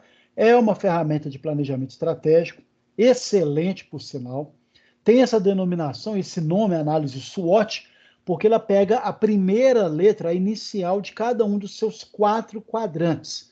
Cada quadrante você vai ter lá trabalhando as suas forças, que é o S, strengths, que está aí, ó, minha força, minhas weaknesses, né, minhas fraquezas, as minhas oportunidades, o Ozinho aí, e minhas ameaças, né, threats está aí, ó lá. Então, olha só como que formou a minha análise, a análise SWOT. O que é isso, gente? Em cima de um ambiente externo e interno, eu vou analisar claramente como que estão as minhas, né, as minhas análises sobre como que eu sou como empresa em relação ao mercado externo, ao ambiente como um todo, ou internamente. E aí, só para a gente ver cada uma dessas primeiro. Por exemplo, forças, né? São os fatores que você deve apresentar, elencar. Eu não gosto da palavra elencar, tá, gente? Porque, na verdade, até não existe. Todo mundo usa, ela acabou sendo criada, né? Vou elencar algo, né? Na verdade, não existia, mas tudo bem. Então, são os fatores que você deve elencar ou apresentar como vantagens internas do negócio em relação aos seus concorrentes. Olha, qual que é o meu diferencial em relação ao meu concorrente? O que eu tenho como força, que é algo positivo? E aí você começa a apresentar tudo aquilo ali, né, que você tem. Ao mesmo tempo que você está vendo a sua força, né, então na mesma horizontalidade à direita, eu vou estar vendo as minhas fraquezas. Então, ao mesmo tempo que eu sei o que eu sou forte, o que eu sou melhor do que os concorrentes, eu tenho que então ver quais são os pontos que eu tenho que ter como consciência, né, que são as minhas desvantagens internas, né, do meu negócio em relação ao concorrente. Olha, isso aqui eu sou péssimo em relação ao meu concorrente, né?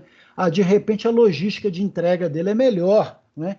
Então você tem que então ter uma consciência clara, né, do que você tem de potencial, sua força e daquilo que você ainda está precisando melhorar, que é a sua fraqueza. Porque, óbvio, né, gente, a gente vai gastar mais energia exatamente naquilo que eu preciso melhorar. Não só manter naquilo que eu sou bom, naquilo que eu sou forte, mas procurar melhorar, né? Procurar melhorar mesmo, né? Aquilo que eu sou fraco, aquilo que não está legal ainda. Isso tudo num processo interno, tá, gente? As oportunidades e ameaças é uma análise mais ambiental, mais para fora. Então, olha que interessante. Eu vou identificar nas oportunidades quais são as forças, então isso é uma análise externa, ao meu escritório, ao meu negócio, à minha empresa, à minha gestão, né? Fatores que estão longe do seu alcance de mudança, mas que podem vir a ser uma grande oportunidade. Olha, eu estou percebendo aqui determinadas mudanças no mercado, que se eu ficar atento e conseguir adaptar ou passar a refletir, isso pode ser uma grande oportunidade para o meu negócio. Então, por exemplo, gente, aí fazendo uma leitura atual, hoje as empresas, né, que não dominam ou não desenvolvem um aplicativo, principalmente empresas assim, alimentícias ou alguma coisa, eu preciso ter um aplicativo, ou o próprio comércio eletrônico, se você não desenvolver uma coisa que você utilize plenamente, redes sociais ou aplicativos, e aí desenvolver um aplicativo, né? Isso pode ser uma ameaça para você em relação à sua empresa. Então, olha aí a interatividade, o isolamento provocando uma série de mudanças, né, em relação a esse processo do comércio físico ou à distância, online, né? Então pode ser, aí você já está percebendo oportunidades que vão surgir pelas tendências que estão se apresentando agora. E as ameaças, gente, são as questões impostas também por essas mesmas forças externas e que não são passíveis de controle, mas e aí que vão acontecer, que podem prejudicar o seu negócio. E aí, quando você começa a descobrir as ameaças externas, é uma forma até de você, olha, o que eu posso fazer para tentar melhorar, né? E que pode ameaçar decisivamente o meu negócio. Por exemplo, né, hoje eu estava lendo um artigo sobre essa questão das eleições dos Estados Unidos, essa polêmica toda do atual presidente não reconhecer a vitória do concorrente. E isso, gente, olha que interessante, pode vir a ser uma ameaça para várias empresas no Brasil, uma vez que o atual presidente brasileiro não reconhece a vitória do outro, tem uma demora em fazer algum tipo de aliança, ou de conversar a respeito, tem um problema ideológico e cultural aí. Então tem uma série de questões que, isso pode afetar o preço do dólar, pode virar uma grande ameaça, coisas que não estão muito ao meu controle, mas eu preciso ver isso como uma ameaça e saber como me precaver em relação a isso, tá? E aí, a análise SWOT, gente, ela procura, e a gente, como a gente viu, ela possibilita desenvolver esse mapeamento ambiental, né, pleno. Então, eu consigo fazer esse mapa desse ambiente interno e externo, ou seja, que está dentro da minha empresa e externa à minha empresa, ao meu negócio, essa avaliação interna que está aí e a busca pelos cenários que vão interferir plenamente no meu planejamento estratégico. Então, eu acho que esse quadrinho aqui está no livro de vocês também, gente. Eu coloquei só para vocês verem lá. É a mesma coisa, né? Então, todo um processo, mas aí já na divisão do que é interno, está mais claro aí. A primeira linha, os dois primeiros quadros aí à direita, é a avaliação interna que você faz, e embaixo é a avaliação ambiental ou monitoramento externo que você faz. E aí está lá algumas dicas do que você pode fazer como pontos fortes ou fracos. Então, pontos fortes são as suas competências, aquilo que você consegue se distinguir, seus recursos financeiros que você tem para aplicar ou não, investir, lideranças que você tem, tecnologia, se você domina ou não, inovação nos produtos, se você está apto, está antenado, sabendo quais são as inovações, se a sua administração é eficaz, tudo isso é ponto forte. Ao mesmo tempo, você pode ter pontos fracos aí, ó. Problemas operacionais, né?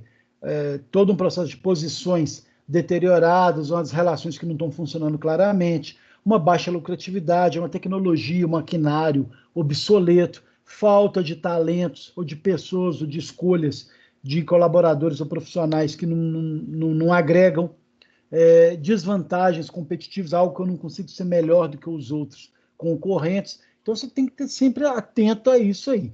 E principalmente coragem para mudar, né, gente? Fazer um planejamento que consiga mudar ou apresentar os caminhos para isso. Por isso a gente viu todo um processo de construção. Ao mesmo tempo, repetindo, todo o processo de oportunidade e ameaça, em que você faz um monitoramento externo, né, do ambiente em que você está situado, e aí as oportunidades podem ser novas linhas de produto, novas tendências tecnológicas que estão surgindo, né, diversificação de produtos, poucos concorrentes no mercado, então, eu estou com um produto que ainda não tem concorrente, quais são as novas tecnologias surgindo, os novos clientes potenciais, novas estratégias, tem que estar antenado a tudo isso. Tudo isso aí, gente, vira oportunidade para a gente se estabelecer, crescer e se estabelecer. E, ao mesmo tempo, tem as ameaças, né? Quais são os produtos que podem estar substituindo no mercado? Ou seja, eu tenho um produto que o meu não está tendo uma boa aceitação e ele tem produtos substitutivos, ou várias pessoas comprando os do concorrente, substituindo pelo meu, por exemplo. Poucos fornecedores, pressões competitivas, concorrência desleal, e aí, estamos preparados ou não para isso, né?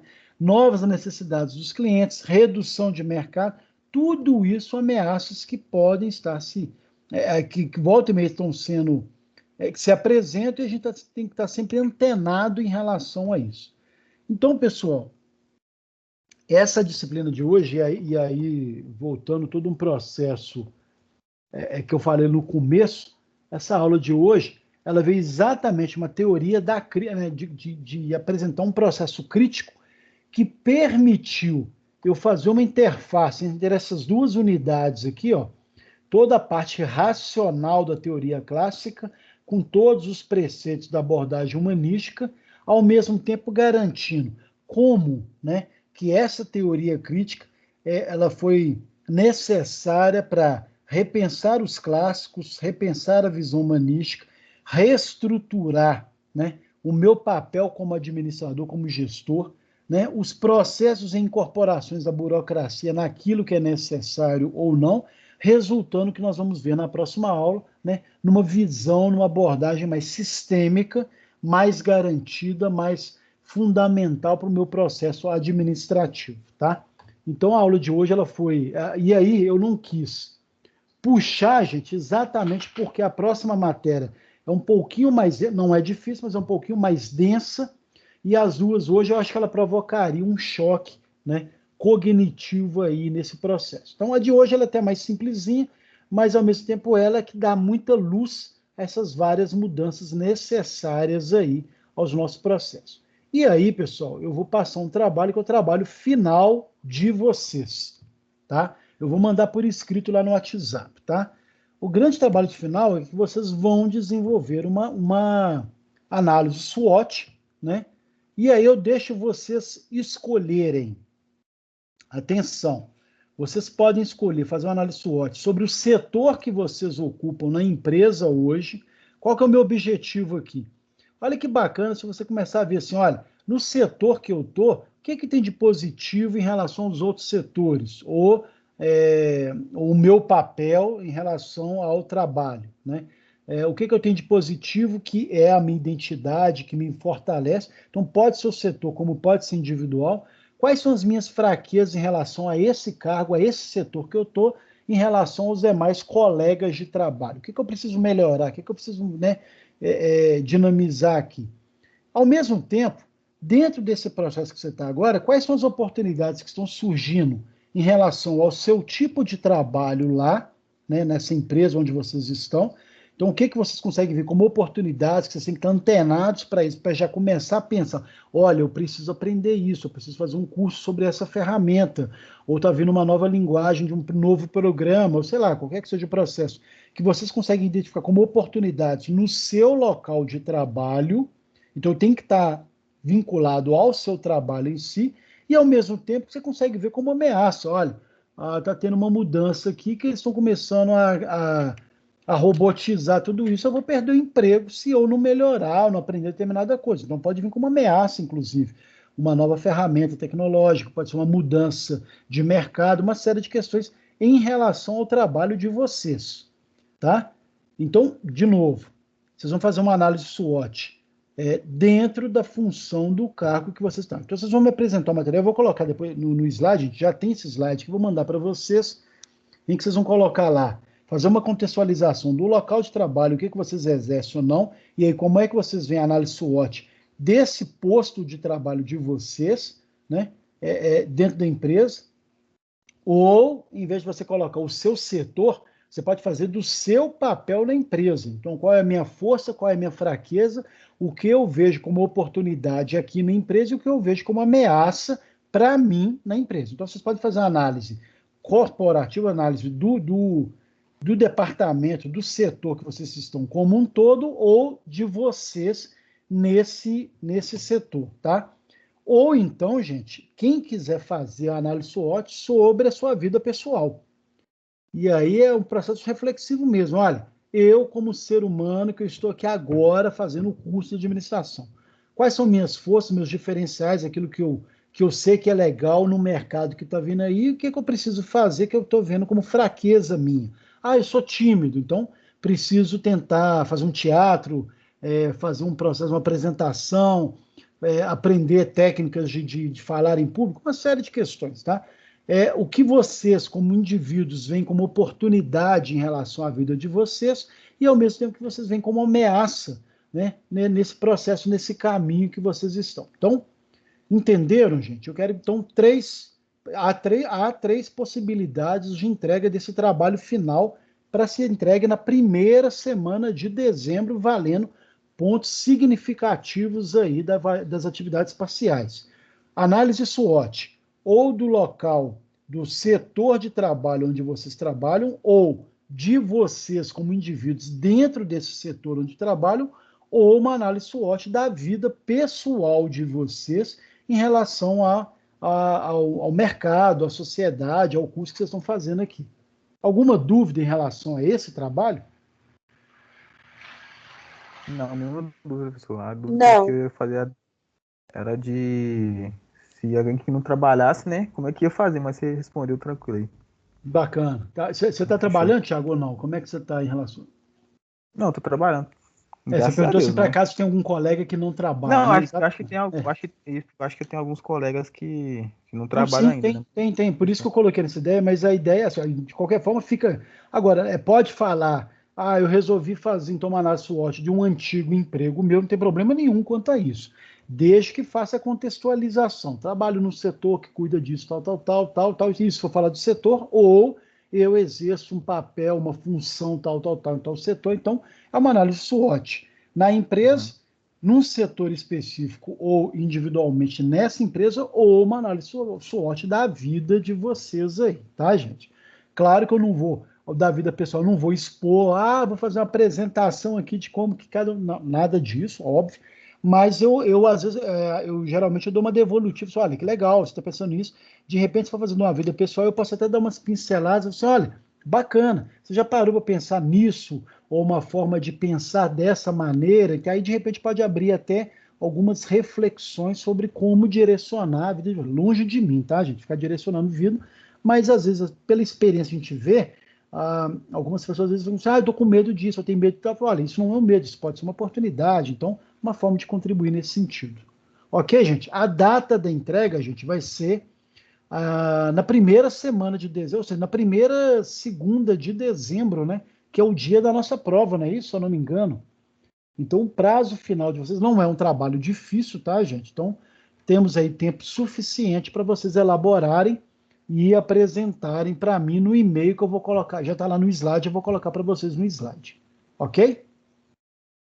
Não, fechou. Você quer uma apresentaçãozinha ou tipo só por escrito só, professor? Não, só por escrito mesmo, não precisa ser slide, não. Tá? Não, fica a critério de vocês. Se alguém quiser fazer por slide, sem problema. Mas, como forma de facilitar, pode ser em forma de texto, no Word, bonitinho. Legal? Não, Rosineide, fechou, é nóis. Beleza. Rosineide, você queria falar alguma coisa? Não, eu ia perguntar, era exatamente sobre isso, se era para mandar no Word, se eu podia mandar foto. Pode, não. Pode pôr a arte que vocês quiserem, a foto que vocês quiserem, fiquem à vontade, tá, gente? A ideia é assim, vocês têm que contextualizar e apresentar o máximo de informações, se for da empresa ou não, ou falar claramente da vida de vocês. Então, pode pôr página pra caramba, não tem problema quanto à quantidade, eu sempre brinco com isso, mas é um momento, gente, vejam como de utilizar uma ferramenta que obriguem vocês a se planejarem, a repensarem onde estão, como estão, seja na empresa ou não, como pessoas buscando aí um mercado de trabalho futuro. Então, é uma oportunidade, às vezes, a gente... deixa eu colocar no papel para ver se de fato eu estou caminhando ou não. O que eu preciso analisar como fraqueza, como força, como ameaça, como oportunidade. É uma forma interessante de fazer essa reflexão aí. Legal? Top demais. Ok. Beleza. Então, Ok. então, pessoal, é isso. Agradeço a presença de vocês. Hoje tivemos pouquíssimo. A turma já é pequena, mas hoje teve menos ainda. Sei que alguns de vocês estão com essa dificuldade em relação aos horários, mas por isso que a aula está gravada. E aí, pessoal, de novo, essa era uma matéria um pouquinho mais curta, né? Apesar de toda a dimensão dela em relação a forma como ela vai estruturar esse caminho, essa evolução, virando em si a chamada ciência da administração, e na próxima aula a gente finaliza, né, a abordagem sistêmica, fechando todo esse processo da unidade 3, que é importantíssima, né, que é o desfecho da reestruturação da administração hoje, e aí depois a gente começa no dia 23, vendo 2 unidades por dia, só para falar sobre as abordagens mais contemporâneas, mais tranquilas, o que tem de novidade por aí em relação a administrações e que vem incorporar ou não, tá? E aí, pessoal, na próxima aula, a gente, então, firmes e fortes aqui, tá? Para a gente finalizar essa unidade 3. Ok, pessoal? Beleza. Beleza. Então, boa Ok. noite para vocês, uma excelente semana. Quem não fez o avaliar, faça ainda, porque acho que foi prorrogado um pouquinho, tá, gente? Né? Fiquem à vontade em colocar todas as considerações, mas contamos com você sempre aqui para poder incrementar os nossos papéis aqui. Tá legal? Fechou. Tá bom. Ok. Obrigado, gente. Boa noite para vocês, então. Boa noite, professor. Abração. Obrigada, Abraço professor. para Boa vocês, noite. gente. Ô, professor, Oi. depois o senhor vai mandar tudo o Vou. dia da data de entrega? A data de entrega eu confirmo direitinho. Eu já estou aqui até com o slide, já vou mandar agora lá no grupo para vocês, lá no grupo de WhatsApp, e esse trabalho final. Tá legal? Tá bom. Então tá, Jó. Aí eu mando daqui a pouquinho lá. Tá bom. Boa noite. Boa noite.